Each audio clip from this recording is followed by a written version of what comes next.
Hi hello అండి. Welcome to my channel Sri lifestyle. నేను ఇప్పుడు టమాటో గుజ్జు చేస్తానండి. ఈ టమాటో గుజ్జు వచ్చి చపాతీకి, రైస్కి, దోశకి అంతా చాలా బాగుంటుంది. దీనికి జస్ట్ 3-4 టమాటోస్ తీసుకోండి. ఈ టమాటోస్ని చిన్న చిన్న పీసెస్గా కట్ చేయాలండి. అప్పుడే మనకి టమాటో గుజ్జు అనేది చాలా త్వరగా అయిపోతుంది.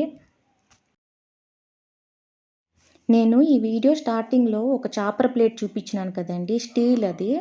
చాలా బాగుందండి. నార్మల్‌గా అందరూ వుడ్‌ది యూజ్ చేస్తారు. అది అంత మంచిది కాదు. ఈ స్టీల్ చాపర్ ప్లేట్ అయితే చాలా బావుంటుంది. అమెజాన్‌లో ఉందండి ఇది. ఇక్కడ నేను 3-4 స్పూన్స్ వరకు గ్రౌండ్‌నట్ ఆయిల్ యూజ్ చేస్తున్నానండి. ఫ్రీడమ్ ఆయిలే నేనెప్పుడు యూజ్ చేసేది. నెక్స్ట్ చాప్ చేసిన టమాటోస్ వేసి కలపాలండి.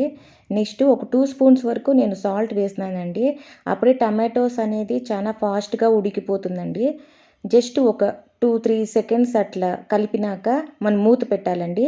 నెక్స్ట్ ఒక 2-3 సెకండ్స్ అయినాక మూత తీసినాక అది కొంచెము ఉడికిపోయి ఉంటుంది.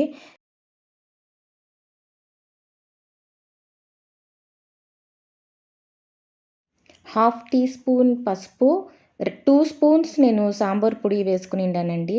ఈ 2 ఇంగ్రీడియెంట్స్ ఉంటే చాలండి. మనకి టమాటో గుజ్జు చాలా బాగా వచ్చేస్తుంది. చాలా టేస్టీగాను ఉంటుంది. ఆయిల్ పైకొచ్చేసిందంటే ఇంక మనకి గుజ్జు రెడీ అయిపోయిందని అర్థమండి. నేను లాస్ట్‌లో ఇది మెయిన్ ఇంగ్రీడియెంటు 2 స్పూన్స్ నూగుల పొడి వేసుకునిన్నానండి. ఈ నూగులొచ్చి డ్రై రోస్ట్ చేసినాక పౌడర్ చేసి పెట్టుకోవాల. ఇట్లా గుజ్జుల్లో వేస్తే గాన చాలా టేస్టీగా ఉంటుంది. మనకి హెల్త్ కూడా మంచిదండి. ఇంకా లాస్ట్‌లో మనము కొంచెం కొత్తిమీర యాడ్ చేసుకుంటే మనకి ఇంకా ఈ టమాటో గుజ్జు రెడీ అయిపోతుందండి. ఈ టమాటో గుజ్జు వచ్చి 5-10 మినిట్స్‌లో అయిపోతుందండి. ఓకేనండి. ఈ వీడియో నచ్చిందంటే లైక్ చేయండి, షేర్ చేయండి, సబ్స్క్రైబ్ చేయండి. అట్లే బెల్ బటన్ ఆన్‌లో పెట్టుకోండి.